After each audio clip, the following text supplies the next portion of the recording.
¿Cómo es posible el perdón cuando me siento así? Entré a mi cita con mi consejero, Jim, deseando haberla cancelado. Pero esta no era una cita típica de 1 hora. Era todo un día intensivo, demasiado costosa para echarla a un lado. No había estado durmiendo bien. Tenía los ojos hinchados, y aunque me mataran, no podía recordar si me había puesto desodorante. Increíble. Me preguntaba si el ambientador de melocotón que había visto antes en el baño de la oficina podría funcionar en caso de apuro. Redacté una nota mental para probarlo durante nuestro próximo descanso para ir al baño. Me sentía completamente desmotivada para hablar y demasiado motivada para llorar. Mi cabello se sentía pesado por el champú seco y enredado por la falta de cepillado correcto. En vano intenté suavizarlo con las manos antes de retorcerlo al azar y hacerme un moño arriba, consciente de que debería haberlo lavado hace 2 días. Pero, ¿quién tiene ese tipo de energía cuando sientes que te han vaciado la vida de la manera más injusta? Ese vacío tiene un peso implícito que no te motiva a preocuparte por la apariencia física. Jim, no sé cómo perdonar esto. Él no siente pesar por lo que sucedió, ni tampoco a algunas de las otras personas involucradas en esta situación que también me hicieron daño. No creen que hayan hecho nada malo. No tienen sentimientos en torno a esto en lo absoluto. Están ahí afuera disfrutando del desastre de la vida. Y aquí estoy yo, sentada en la oficina de un consejero, tan llena de sentimientos heridos que me pregunto si es posible ahogarme en mis propias lágrimas. ¿Cómo puedo trabajar en el perdón cuando ni una onza de mí siente ganas de perdonar? No quiero hacer esto. Puede que en este momento yo sea un desastre total, pero si hay algo que no soy, es farsante. Esperaba con toda certeza que él reconociera que obviamente no era el momento para que trabajara en el perdón y que necesitáramos cambiar el enfoque del día. Había muchas otras cosas que podríamos abordar y que me serían de gran beneficio. La higiene personal, por ejemplo, podría ser una opción obvia. No recuerdo lo que Jim respondió a toda mi resistencia. Solo recuerdo que mantuvimos el rumbo y lo que aprendí ese día sobre el perdón cambió mi vida. Jim no dio señales de preocuparse en lo más mínimo ante mi falta de deseo de perdonar o ante la falta de cooperación de mis sentimientos. Casi parecía como si, en su opinión, la intensidad de mi resistencia hacía que el ejercicio de ese día fuera más apropiado y no menos. Eso me confundió. Ciertamente yo no quería agregar el fracaso del perdón a la lista de todo lo demás por lo que yo me autoflagelaba en esta etapa. Definitivamente era hora de ir a probar ese ambientador de melocotón. Cuando regresé, oliendo a una tarta cubierta de frutas recién horneadas, Jim me entregó un bulto de tarjetas de 3x5. Lisa, ¿deseas sanarte de esto? Asentí con la cabeza. Yo sí quería sanarme. Quería con todo mi corazón empezar a salir de este pozo donde todo parecía oscuro, confuso y sin esperanza. Sin embargo, pensé que para comenzar a sanar necesitaba sentirme mejor, que como me sentía entonces, respecto a mis circunstancias y a las personas involucradas. En aquel momento, en varias de mis relaciones muchas cosas me parecían agitadas. Cuando la vida de una persona explota, las personas a su alrededor reaccionan de diferentes maneras. En la mayoría de las personas puedes ver hermosas formas de compasión, pero no en todas. Yo no había perdido solamente lo que creía que era auténtico en mi matrimonio. También estaba tratando de superar mi conmoción ante todas las formas impredecibles en que la gente había reaccionado por lo sucedido. Sabía que me llevaría años examinar las repercusiones. Sin embargo, la realidad más complicada en aquel momento, por mucho, era que hacía meses que no veía a Art. Estábamos separados, y había capas de realidades complejas que nos impedían sentarnos juntos y procesar lo sucedido. ¿Cómo podría comenzar a sanar cuando no había resolución, restitución ni reconciliación con Art, ni con los demás que me hicieron daño? Pensé que había que resolverlo todo. Pensé que aquellos que hicieron cosas incorrectas se darían cuenta de que estaban equivocados. O, al menos, algún tipo de justicia le daría un toquecito a mi mundo virado de cabeza y lo pondría en su lugar. Y algo en todo esto parecería justo. Entonces, consideraría el perdón. Y luego, quizás podría sanar. Sin embargo, mientras mi consejero seguía hablando, comencé a darme cuenta de que tal vez nunca sentiría que las cosas eran justas. Incluso si ocurriera el mejor de los casos y las personas que me lastimaron repentinamente se arrepintieran y admitieran todo lo que habían hecho, eso no repararía lo que sucedió. Eso no borraría el daño. Eso no se llevaría los recuerdos. Eso no me sanaría instantáneamente ni haría que nada de esto pareciera correcto. Y lo más probable era que, en el mejor de los casos, no se manifestaría en la mayoría de las grandes situaciones en las que me lastimaron. Los grandes conflictos rara vez son tan ordenados. Por lo tanto, tenía que apartar mi sanidad de las decisiones de las personas. Mi capacidad para sanar no puede depender de las decisiones de nadie, solamente de las mías. Recuerdo exactamente dónde estaba parada cuando al fin me di cuenta de lo que mi consejero Jim había estado tratando de enseñarme sobre cómo apartar mi sanidad de las decisiones de los demás. Yo estaba en Israel. Era un día caluroso. Quería que el guía se apurara y terminara lo que estaba diciendo para poder irme a un lugar más fresco. Pero entonces, él expresó algo que me sacudió. Jesús no realizó muchos milagros de sanidad en Jerusalén, o al menos no fueron registrados. Durante toda mi vida, cuando leía sobre los milagros de Jesús, imaginaba que la mayoría de ellos ocurrían en la ciudad de Jerusalén o en sus alrededores. Yo había estado en Tierra Santa para estudiar la Biblia varias veces, pero no fue hasta mi 8º viaje que el guía destacó este hecho. Si estás leyendo el Evangelio de Juan, solo se registran 2 milagros de sanidad de Jesús realizados en Jerusalén. Uno fue la curación del hombre inválido en el estanque de Betsatá, registrado en Juan 5. El otro fue la curación del ciego en el estanque de Siloé, en Juan 9. En ambos casos, la sanidad se produjo después de una decisión que ellos tomaron de obedecer al Señor, una decisión que no depende de las acciones de nadie más.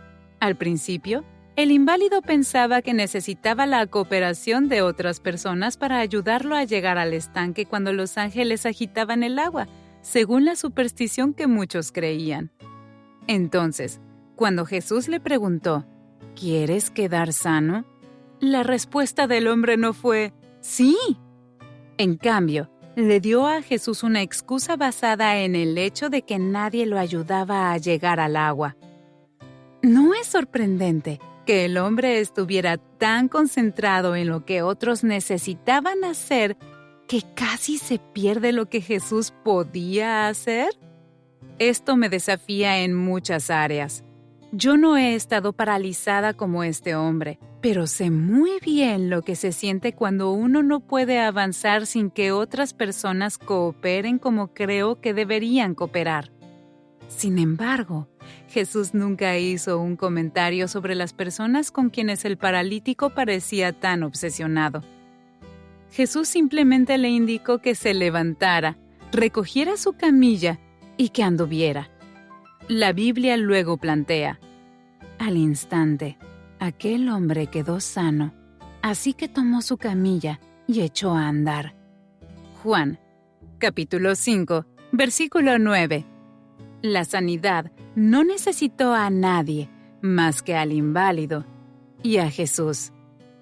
El otro milagro con el ciego se encuentra en Juan 9. No leemos mucho sobre lo que el ciego pensaba de aquellos que lo rodeaban, pero sí leemos que los discípulos tenían muchas ganas de saber quién fue el responsable de las acciones que causaron la ceguera. Se necesitaba culpar a alguien. Alguien tuvo la culpa. Jesús echó por tierra esa suposición. No culpó ni avergonzó a nadie. Dijo que la ceguera de este hombre sucedió para que la obra de Dios se hiciera evidente en su vida. Juan, capítulo 9, versículo 3. Luego Jesús escupió en el suelo, mezcló un poco de barro, lo untó en los ojos del ciego y le indicó que fuera a lavarse en el estanque de Siloé. Jesús tuvo compasión. Jesús tenía el poder. Jesús no supeditó la sanidad a lo que otras personas hicieran o poseyeran. Jesús dio la instrucción. El ciego obedeció. Jesús sanó. El ciego siguió adelante. De pie en Jerusalén aquel día, mi guía prosiguió. En el Evangelio de Juan, solo se registraron 2 milagros de sanidad que Jesús realizó en Jerusalén. Uno nos mostró una nueva forma de caminar. El otro nos mostró una nueva forma de ver. No estoy segura de todos los matices que él procuraba transmitir con esa afirmación, pero en mi caso, en un abrir y cerrar de ojos, saqué mi diario para registrar esta revelación y escribí: para mí, el poder seguir adelante y ver más allá de esta oscuridad actual es entre el Señor y yo. No necesito esperar a que otros hagan nada, ni esperar la culpa o la vergüenza que no le hará ningún bien a nadie. Sencillamente debo obedecer lo que Dios me pida en este momento. Dios me ha dado una nueva forma de caminar. Y Dios me ha dado una nueva forma de ver. Se trata del perdón. Y es hermoso.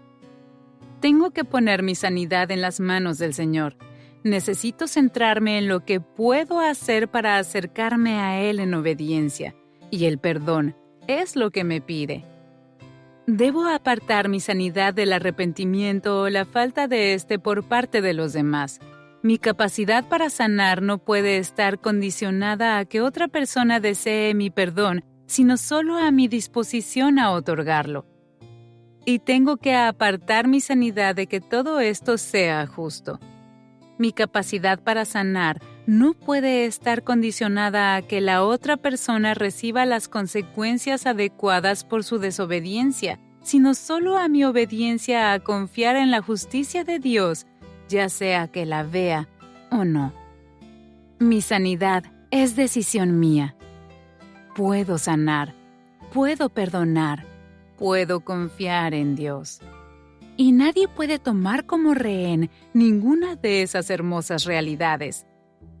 La sanidad llevará tiempo, pero debo avanzar hacia allí si es que espero llegar a allí algún día. Y el perdón es un buen paso en la dirección correcta. No solo bueno, sino necesario.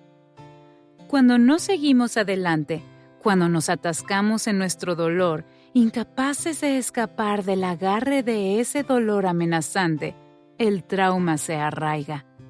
Cuando seguimos reviviendo lo que sucedió en nuestra mente, una y otra vez, seguimos experimentando el trauma como si sucediera en el momento presente.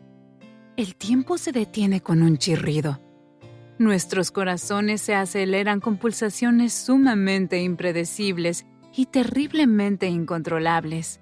Y nuestros cerebros siguen emitiendo alarmas internas de que ya no estamos seguros.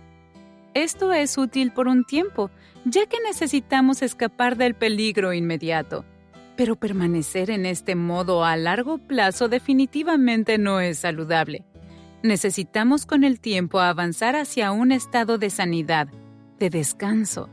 Con el tiempo necesitamos llegar al lugar donde dejamos de reproducir una y otra vez en nuestras mentes lo que nos hirió. El cerebro y el cuerpo están programados para correr al hogar, donde la seguridad puede ser restaurada y las hormonas del estrés pueden encontrar descanso. Seguir adelante no es solo una buena teoría. Seguir adelante es fundamental.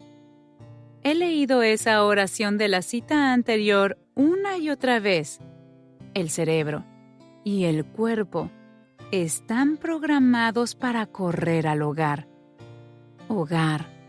Estoy programada para correr al hogar. Hebreos 13 lo dice de esta manera. Pues este mundo no es nuestro hogar permanente. Esperamos el hogar futuro. Por lo tanto, por medio de Jesús, ofrezcamos un sacrificio continuo de alabanza a Dios, mediante el cual proclamamos nuestra lealtad a su nombre. Y no se olviden de hacer el bien y de compartir lo que tienen con quienes pasan necesidad. Estos son los sacrificios que le agradan a Dios. Y ahora, que el Dios de paz, quien levantó de entre los muertos a nuestro Señor Jesús, el gran pastor de las ovejas, y que ratificó un pacto eterno con su sangre, los capacite con todo lo que necesiten para hacer su voluntad. Que Él produzca en ustedes, mediante el poder de Jesucristo, todo lo bueno que a Él le agrada. Varios versículos. 14 al 16, 20 al 21. Versión Nueva Traducción Viviente. Si bien puedo anhelar estar en la eternidad algún día, no tengo que esperar para vivir mi ciudadanía celestial. Puedo traer el cielo a la tierra hoy al vivir de una manera tan misericordiosa que mis decisiones se alineen con Dios. Considera la oración del Señor. Hágase tu voluntad en la tierra como en el cielo. Mateo, capítulo 6, versículo 10. Mi corazón encontrará mejor casa en la seguridad de la verdad de Dios. Como lo expresa el versículo que acabo de narrar, Él me equipará con todo lo que necesito para hacerlo. Él me empoderará para hacer lo que Él mande. Y entonces corro hacia el perdón que Dios ordena. Y solo entonces encontraré la paz sanadora que Él ofrece. Rehusarse a perdonar es rehusar la paz de Dios. Yo estaba cansada de rehusar la paz. Entonces, tomé las tarjetas de 3x5 que Jim me entregó y comencé a escribir las cosas que necesitaba perdonarle a Art. Un hecho por tarjeta. Para mi cerebro era importante concentrarme primero solo en lo que había sucedido entre nosotros dos. Luego, cuando me vinieran a la mente otras personas y otras heridas, tomaría nota de estas y pondría esas tarjetas en una pila separada para tratar con ellas después. En una tarjeta tras otra escribí en tropel cada hecho que pude recordar de todo lo que me había herido tan profundamente. Jim me indicó que las colocara en el piso con las letras hacia arriba, en una larga fila que serpenteara alrededor de la oficina. Luego me entregó una pila de cuadrados de fieltro rojo cortados un poco más grandes que cada tarjeta y me indicó que declarara mi perdón para cada hecho específico. Por último, yo debía sellar cada declaración de perdón colocando una pieza de fieltro rojo sobre la parte superior de la tarjeta como símbolo de la sangre de Jesús y su sacrificio supremo para perdonarnos. Los sentimientos heridos a veces no quieren cooperar con las instrucciones sagradas. Es por eso que en este proceso tengo que agregar algo de lo que Jesús hizo en la cruz. La cruz fue el acto de perdón más sagrado que jamás haya tenido lugar. Y fue su sangre, derramada por nuestros pecados, el ingrediente redentor que logró un perdón que nunca podríamos haber obtenido o ganado por nosotros mismos.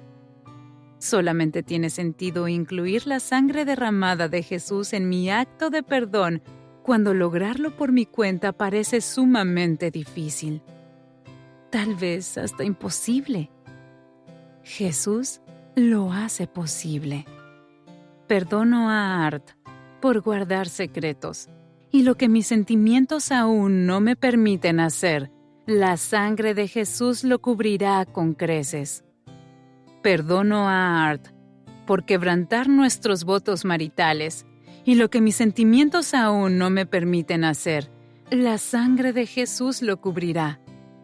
Perdono a Art por traicionar mi confianza, y lo que mis sentimientos aún no me permiten hacer, la sangre de Jesús lo cubrirá. Y con cada tarjeta, tuve un momento notable de perdón, en el que vacié mi corazón de todos los hechos densos de lo que sucedió. No es que haya borrado todos estos hechos de mi memoria. Llegaremos a eso en solo un minuto. Sin embargo, hacer esto con uno a la vez me liberó de llevar todos esos hechos no expresados que se habían enredado hasta formar un gran embrollo que parecía demasiado grande para perdonar. Una por una, reconocí todas las piezas y las partes de lo que parecía una pesadilla sumamente abrumadora. Y mientras verbalizaba lo sucedido, por fin sentí que tenía una voz en medio del caos. Mi dolor no necesitaba que Art lo validara, ni que nadie más lo reivindicara. Solo necesitaba verbalizarlo, decirlo en voz alta, reconocerlo como real y sacarlo a la luz. Solo con verbalizar todo el dolor en una lista de hechos trajo un sentido de dignidad a mi mundo. Y me di cuenta de lo que significaba cooperar con el perdón de Jesús. Significaba verme a mí misma como Jesús me ve, quebrantada, pero aún elegida y digna del perdón. Significaba ver a Art como Jesús lo ve, quebrantado, pero aún elegido y digno de perdón. Y, sobre todo, me quitó la presión de abrirme paso hacia el perdón a través de mis sentimientos. Solo necesitaba traer mi voluntad de perdonar, no la plenitud de todos mis sentimientos restaurados. Voy a repetirlo una vez más, porque no quiero que pases esto por alto.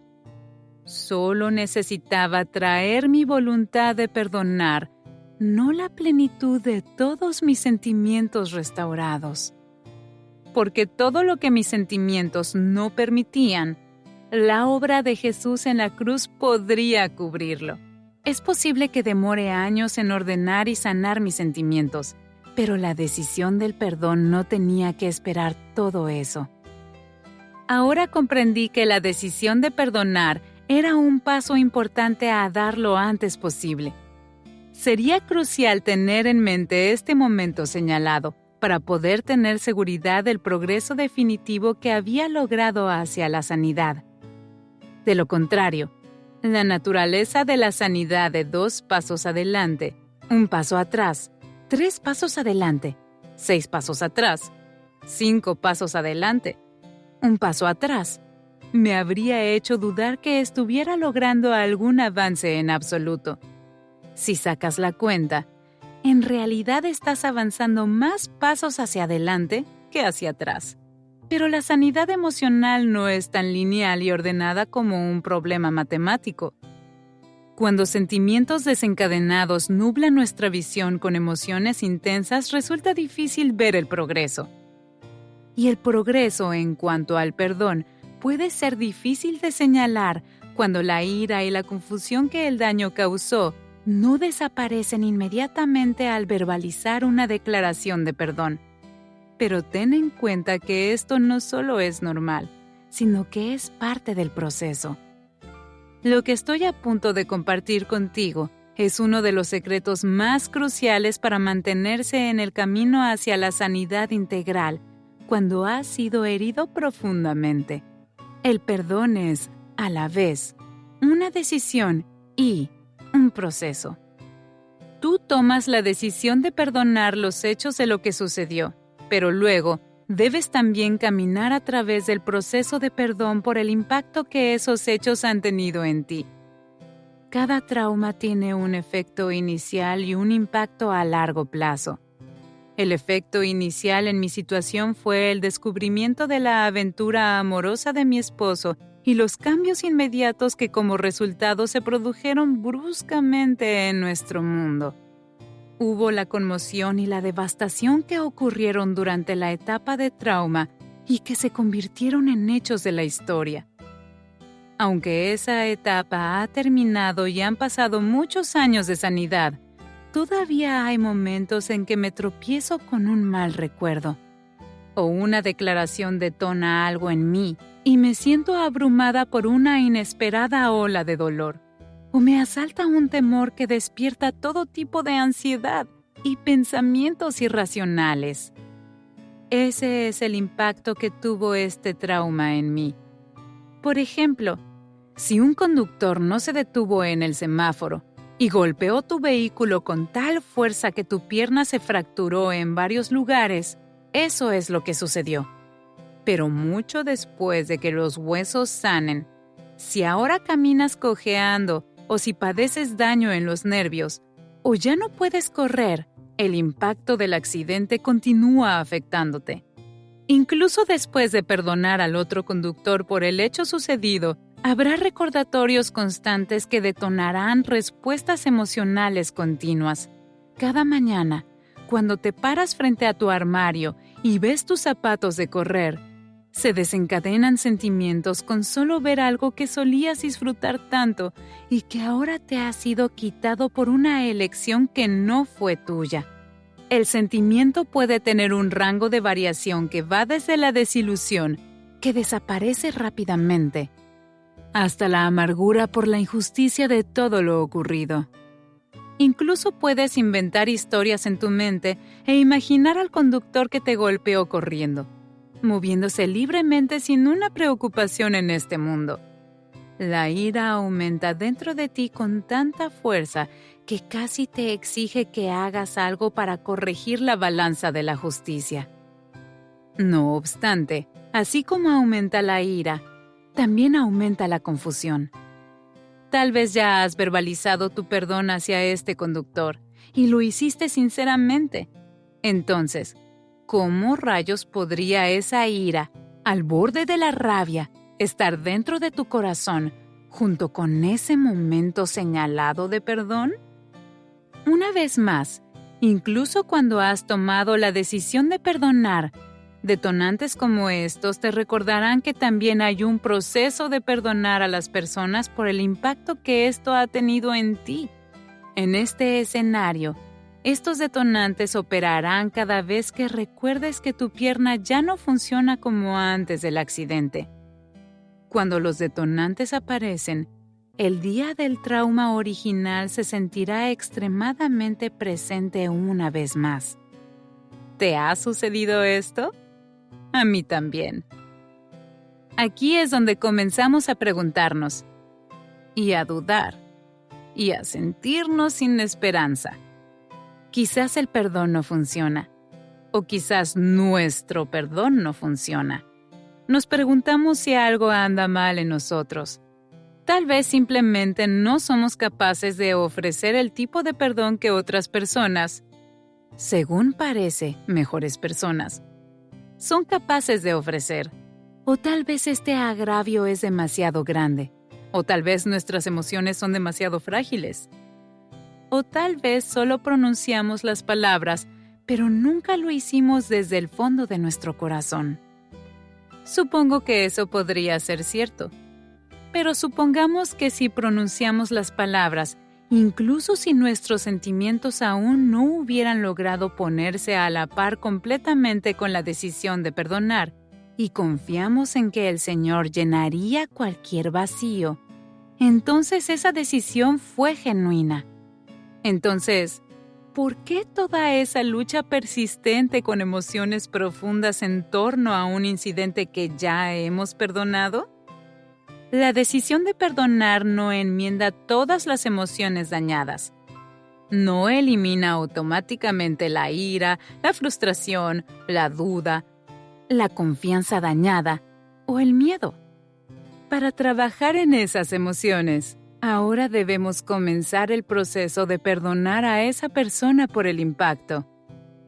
Recuerda, la decisión de perdonar reconoce los hechos de lo sucedido, pero la travesía mucho más larga del perdón trata con todas las formas en que estos hechos te afectaron, el impacto que produjeron. La travesía con Art fue larga y brutal. Hubo años en que parecía que el divorcio era inminente y nadie estaba más anonadada que yo ante una reconciliación final. Hubo una lenta restauración de lo que había sido dañado tremendamente. Hubo arrepentimiento. Hubo perdón. Hubo una aceptación de que, solo porque algo no estuvo bien durante mucho tiempo, no significa que no se pueda lograr con el tiempo.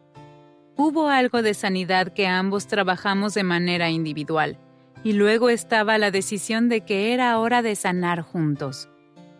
Hubo una hermosa renovación de votos. Si alguna vez nos encontramos personalmente, lo que más me gustaría sería mostrarte las fotos y los videos de ese día y contarte más de la historia. Pero por favor, debes saber que este no fue el final de la historia. Como ya expresé, incluso cuando tomamos la decisión de perdonar por los hechos de cómo nos hemos lastimado, también hay un proceso de perdonar por el impacto que seguirá aflorando durante meses, años, tal vez incluso décadas más tarde. Y todo el dolor de un matrimonio hecho pedazos no solo vino de Art. Hubo otros involucrados a los que también yo necesitaba perdonar. Unos meses después de la renovación de nuestros votos, Art y yo estábamos hablando. No tratábamos ningún tema difícil ni molesto. Luego él mencionó el nombre de una amiga que me hizo algo muy doloroso cuando todo se vino abajo. Art no tenía idea de que aún me sentía tan lastimada por esta persona que el mero sonido de su nombre trajo una pesadumbre sobre mí que sentí que no podía controlar. Se me aceleró el pulso. Mi cara y mi nuca se sentían calientes. Me comenzaron a sudar las manos y sentí que la garganta se me cerraba. Miré a Art con lágrimas en los ojos y le dije, solo escuchar su nombre tiene un efecto tan abrumador en mí. Yo la perdoné. Sé que ella no se dio cuenta de cuánto me lastimaría lo que hizo. Incluso he llegado al punto de poder ver cómo Dios usó lo que ella hizo para bien. Sin embargo, todavía estoy tan molesta por lo que sucedió que mi cuerpo tiene una respuesta física a las emociones que surgen cada vez que pienso en ella. Y aquí está la parte loca. En comparación con otras cosas que he tenido que perdonar, lo que ella me hizo no fue gran cosa. Pero debido a que aún sentía el impacto, el daño era profundo. Entonces, supe que tenía que tener otro momento marcado de perdón por todo lo que sentía ahora. Cuando la perdoné por lo que sucedió en el pasado, simplemente escribí en una de aquellas tarjetas de 3x5 lo que ella había hecho y luego la cubrí con el fieltro rojo. Pero ahora necesitaba hacer ese mismo ejercicio para perdonar a esta amiga por el impacto. La perdono por ser insensible a mi dolor y decir cosas que me hicieron sentir despreciada y juzgada. La perdono por la ansiedad que esto sigue provocando en mi corazón y por incapacitarme en cierto modo a confiar en otros amigos. En aquel momento, yo no tenía ninguna tarjeta de 3x5 conmigo, ni los cuadrados de fieltro rojo que mi consejero tenía disponible en su oficina cuando realizamos juntos este ejercicio. Entonces, sencillamente cerré los ojos y realicé el ejercicio en mi mente. Y terminé en oración. Y lo que mis sentimientos no permiten, lo cubre la sangre de Jesús. Amén. Es de esa manera que el perdón es a la vez una decisión y un proceso. Cada ofensa necesita un momento marcado para liberar la falta de perdón que amenaza con mantenernos como rehenes y evitar que sigamos adelante. Sin embargo, Si todavía estás luchando con sentimientos no resueltos, eso es comprensible. Como me explicó mi consejero, tu decisión de perdonar los hechos de lo sucedido se realiza en un momento específico en el tiempo. Sin embargo, el proceso de trabajar con todas las emociones derivadas del impacto de lo sucedido probablemente tendrá lugar con el tiempo. Este ejercicio no repara ni cambia lo sucedido, pero me da algo que hacer, además de revolcarme en todo el dolor. Pude dejar de querer procesar en exceso lo que mi amiga había hecho y todas las formas en que me hirió, y, en cambio, pude regresar a estar con Art. Tiempo atrás, ese tipo de emoción detonada habría descarrilado toda nuestra conversación. Yo hubiera atribuido erróneamente a Art los sentimientos de dolor que me causó mi amiga y lo hubiera enredado todo en el caos. Lo más probable es que ambos hubiéramos abandonado heridos la conversación. Él habría tomado mis emociones agitadas como una cuestión personal. Yo le habría guardado rencor por no ser más comprensivo. Hubiéramos desperdiciado mucha energía colaborando directamente con los planes del enemigo de causar división entre nosotros. Sin embargo, ahora sabemos cómo evitar eso. Por favor, no te hagas una imagen demasiado idealizada de mi progreso. En muchas otras ocasiones, las cosas no salieron tan bien en conversaciones como esta, pero estoy mejorando. Y Art también. Y sé que gran parte de todo esto está marchando a través de este proceso de perdón continuo. Sí, los detonantes son increíblemente difíciles y pueden ser terriblemente molestos. Sin embargo, en realidad estoy empezando a verlos desde una nueva perspectiva. Solía pensar lo injusto que era tener que lidiar con el impacto del suceso traumático una y otra vez, a medida que nuestros detonantes me lo recordaban. ¿Por qué no podría ser solo una situación de una vez y por todas? Nos lastiman. Nosotros perdonamos. Seguimos adelante. Tal vez sea por la misericordia de Dios. Cuando mi amiga me hirió tanto, sumado a las heridas que me produjo Art, si todo el impacto emocional me hubiera golpeado al mismo tiempo, me podría haber matado. No estoy siendo dramática. Las repercusiones emocionales afectaron profundamente mi cuerpo. Si leíste mi último libro, sabes que casi muero durante la peor etapa de todos los traumas, cuando mi colon se retorció y cortó el flujo de sangre en mi interior.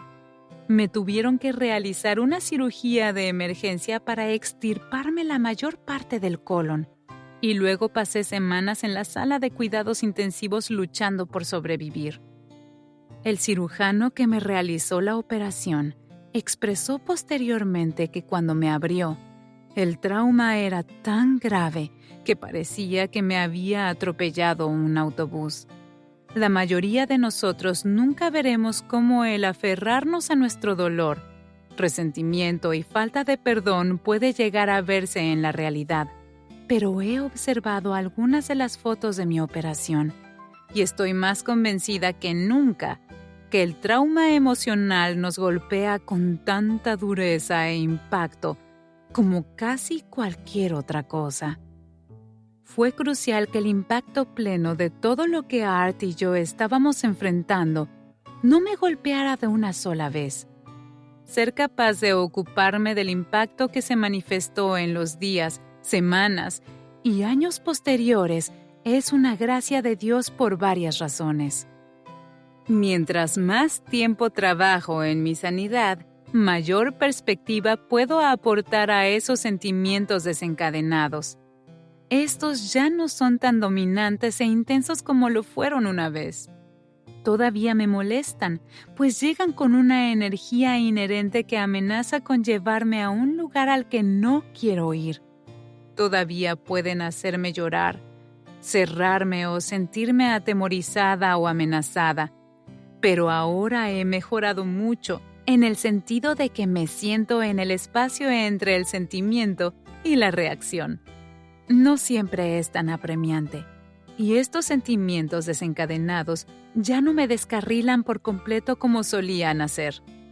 Por lo tanto, me siento con ellos y me tomo el tiempo para resolverlos. Ahora puedo discernir mejor cuál es el sentimiento y qué hacer con él. Tengo una serie de preguntas que me ayudan a analizarlo. Por ejemplo, si al ver una foto de nuestra etapa difícil me siento golpeada por una ola de tristeza, intentaré clasificar qué es verdad y qué no es verdad sobre esta foto. Me daré tiempo corto para lamentar lo perdido. Estaré atenta a cualquier sentimiento de miedo que esto pueda provocar. ¿Es este el miedo remanente de esa etapa? ¿O hay algo a lo que deba prestarle atención hoy?